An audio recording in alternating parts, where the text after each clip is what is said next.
position. Number one, we have what I call the collar and sleeve grip standard. I realign so my feet are this way. I don't want to be here where she gets access to kick my feet or kick my feet. Secondly, a kick pushes nice and hard. I stagger and I'm off balance. So first thing, I realign. Make sure that I'm in a good position. So the realignment is this basic. I'm screwing my feet up. 1, 2, pull, pull. The hardest part is I want all her weight. Hang up. How do I do that? I pull her elbow to her knee and I lift. So she's off balance. What I'm seeing is people take the elbow across the body. I want her elbow to go to her knee. So square up. 1, 2, elbow to her knee. And she's off balance. My left hand, when I start to run. As it runs, I take a quick step. I take my partner down to a control position. With common control, she tries to roll out of it. I've got the ability to keep her controlled or pick her up. So, square up, go upwards, down, 1, 2. I'm not shaking, got it? Square, 1, 2, elbow to a knee, turn, step, take the control position. 1, 2, 3, 2 of the throw we did last week, guys. When you're with your partner, if their legs are straight and you pull, they'll stagger. This time, if they have a lower base, when you pull, they can shock them through or engage their core. So, this time, my partner, who I haven't thrown yet tonight, is going to get ready. So, I'm not going to do this pull. So, first thing first, I shoot and I pull so there's contact. I can grab the belt if I want to. There's a belt on the bottom. Okay? What I'm doing is I bring her balance up. Step. And throw. We are not going to do the throw. I see a lot of people, they're here, they actually go, aha! And she starts walking behind me, like, oh man. So before you throw, we're going to go to position. So, good base, stagger, pull, in. Okay, let it try and chase my back, keep the arm, keep the arm, keep the arm. Now, we've got the opportunity to throw. But we'll like to see that one more time.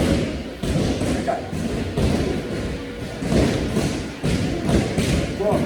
First part, stagger. I step in, I make contact, I'm pulling. The last thing I want is here. I can do this slow from here, but it's really more complex. Here, I'm not stepping, she's throwing me backwards, right? So all I'm doing is up here.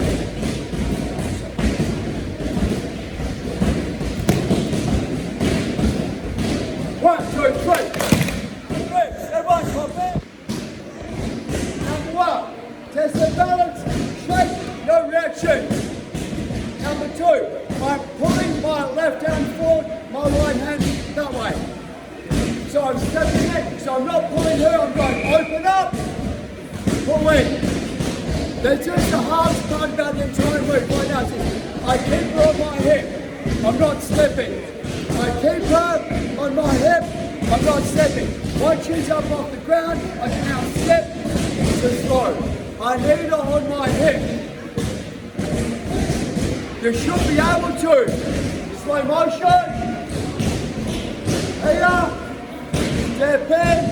Pull. Grab. Hip. And again. Here. Get my grip. Stagger. Step in. Arm control. Head control. Hips. We're not stepping around them yet.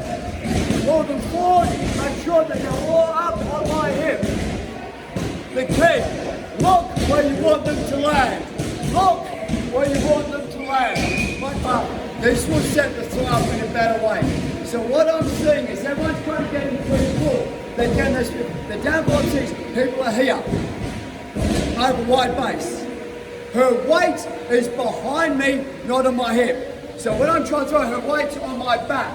Don't know if you ever tried to pick up a kid that's dangling on your back. This is really hard to do. Where if I step and I put onto my hip, I can now hip thrust to get the weight up. I don't want this.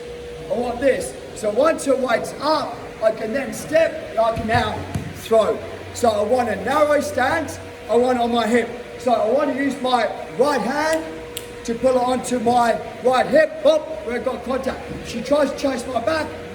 There you go. She's not going anywhere. Got it? You need to look where you're going as well. Cool, guys? Okay, 1, 2, 3.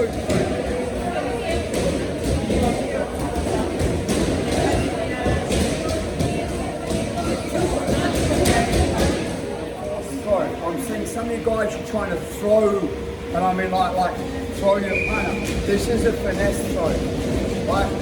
By finesse means that it should be done quite effortless.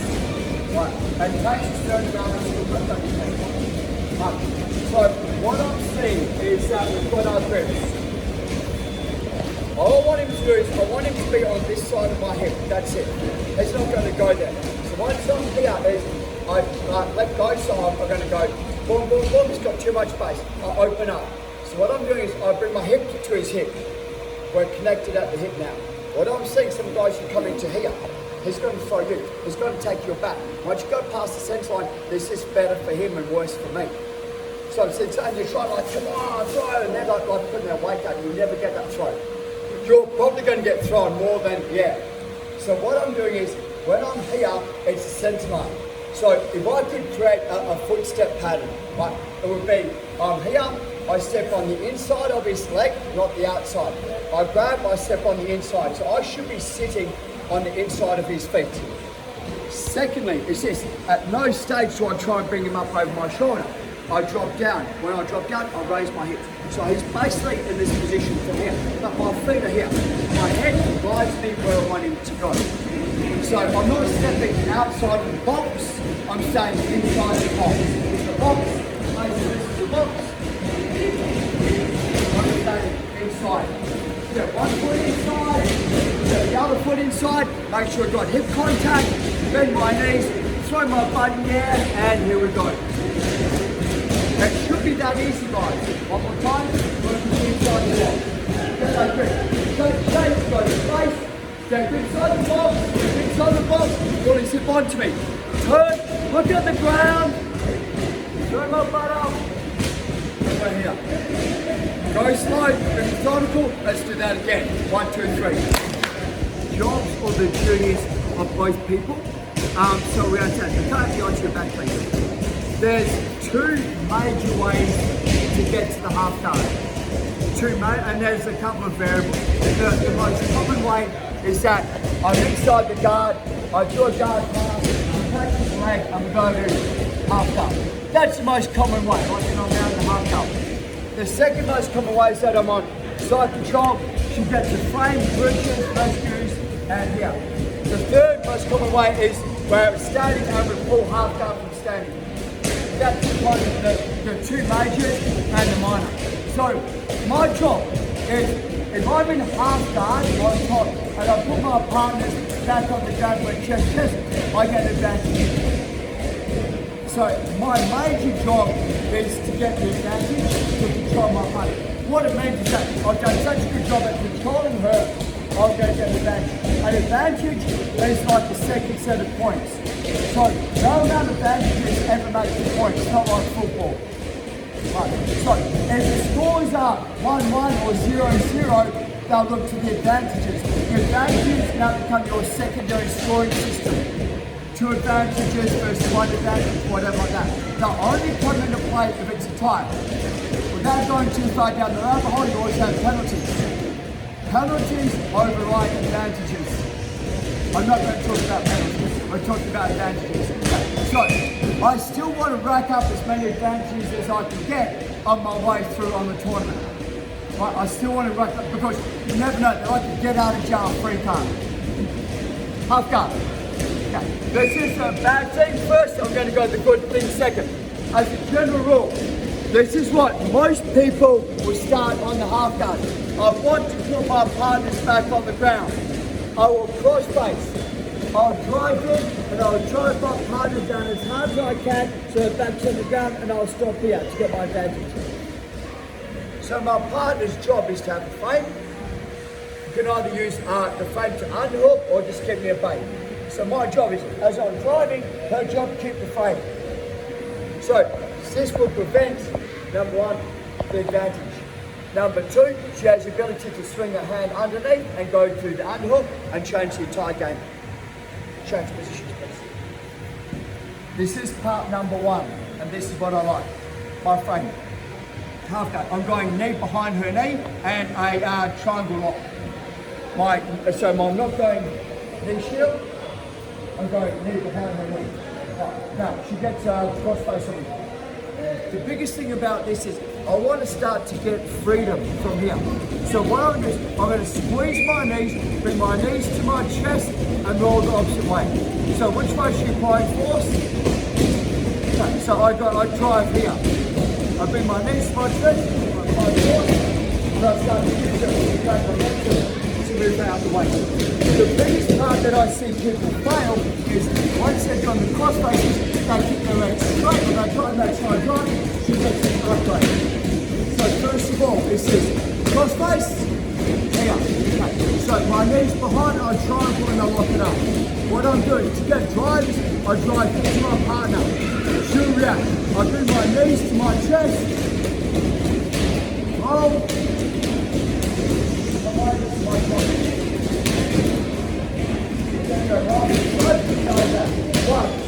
I didn't video that. That's good. That'll be that. Cross face. My partner's job. What's your job? Put my back on the ground. See you what? To get the advantage. So what I'm saying, some of you guys have got to put you like this. I want you to have to do this. If you're not cross facing me, I'm going to rescue. So we've had a cross face and there's 20% pressure. So what I'm doing is I lock it up. Because that's all I want to do is go bridge, open my legs and have a step around or through or over the guard. So number 1 is this, is I lock it up. I'm driving off that leg only. At the time if I see how the driving mechanism. Can everyone see what I'm driving up? Okay. As she cross faces, I go, no way, I'm driving it. She goes, oh yeah, and pull. So I just bring my knees to my chest, that gives me the option to start to swim. I can use my right hand to grab the leg, grab the armpit, whatever. But what I need to focus on from here is she needs to have a cross face. Understand? An angry face. As I drive into her, she cross face. This is it. I bring my bottom knee, my right knee, up, up, up, up, up, up, up, up, up. I scoop, I'll push. If I'm pushing, kick and squeeze, cylinder. Moreover, that's my top position. Right then, 2, 3, half guard. So first thing I do is, there's more than one way, there's more than one way to skin a cat, can I? Okay. So from here, instead of having this here, my hand swings over and I torque her head. So instead of this way here, my hand swings over, I torque her head. As I torque her head, I drop my hip down. So now she tries to bridge and roll me. If she tries to knee squeeze and roll me, I'm fixed into position. So from here, my elbow goes over.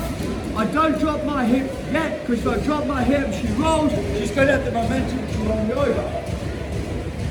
So first of all, I torque the head. So I'm trying to drive, bend her spine, bend her neck a little bit now. So if she does go to bridge, there's a lot of pressure on her own neck.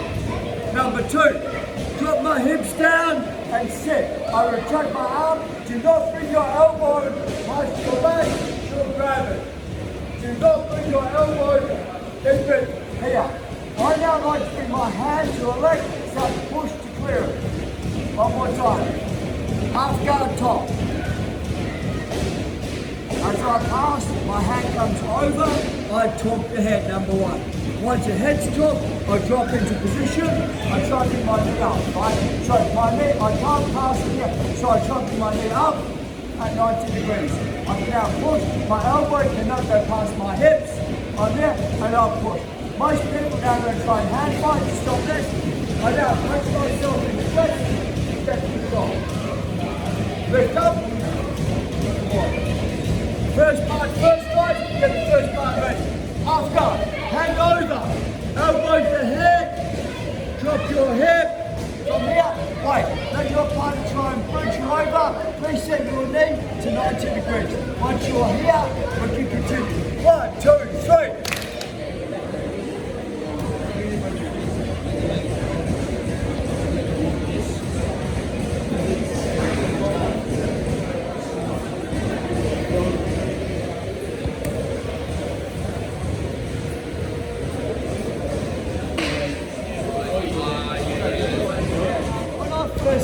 to play around with this. What would happen is I've gone elbow over the head, torque the head, pop my knee, and from here. So I started to, instead of trying to push the knee into my knee, which is a point of this exercise, is I use my forearm to push it off. I try not to ever go hand onto knee. Always try and come in. This also means that she can't, like she can swing an underhook on me, where if I'm here, there's no space. Secondly is this, I try not to ever chase the wrist with my top hands. Right, because if I go here, right, she can do that as well. If we follow the gap base, I go, leg goes down. She squeezes her knees, brings the knees in nice and tight, rolls them up, man. So she's got the ability to use this against me. Well, I'm going to go this a little bit detail on Wednesday. So what I'm doing instead is I pop it, elbow comes in. As soon as I say I'm making this, I punch myself in the chest. So I've now got control of the elbow, which is what I want to attack. The wrist will come later.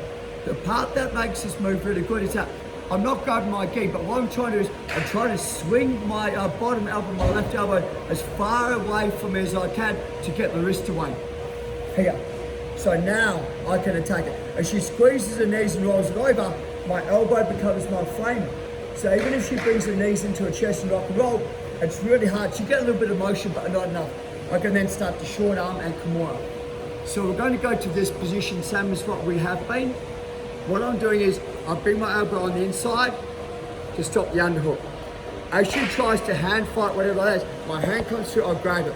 What I'm doing is I'm throwing my elbow, so I kind of go elbow, elbow, elbow to take it to 45 degrees. I can now attack it. Right, I try not to attack it while it's under here. It benefits her, not me. So once I've got the punch in the chest, my chest, I can post, drag it, and now it's just super tight, it's on. 1, 2, 3. So I'm not going to get access to her wrist. Does that kind of make sense? So I've done the correct thing. I'm here, but her hands up nice and high. All I do from here is I swim. My hand comes through and I swim and I catch the short Kimura. So anytime that we're here, I get the same deal. I'm here, swim my hand through, I catch what I call a short Kimura. It's really hard for my partner to move now. The downfall on the short Kimura, I see builders, they go, how I swim the short Kimura, and they get rolled. So when I swim the short Kimura, what I'm doing is I'm landing on it and I'm pushing my hand down to lock it up, number one. Short Kimura, I will come back to this. Number two is this, as I'm here, my partner goes, it's a Kimura, strains the arm and swings the arm around to the back of my head. I post, I swim, I go straight to my head arm choke. So if they rescue to the back of my head, it's a head arm choke. If they rescue to the side of my head, it's a short figure four. If they don't rescue, it's a standard figure four. I will put that into detail on Wednesday. If I get a chance and I don't cover the stuff I want to cover, I'll still do the video. I'll go and Emma, we'll do something at home together and video it. You guys want to watch that? Yeah. So This is when we're in lockdown? Yeah, I know. So I will try and get it. Really sorry guys, right on time. Line up, 1, 2, 3.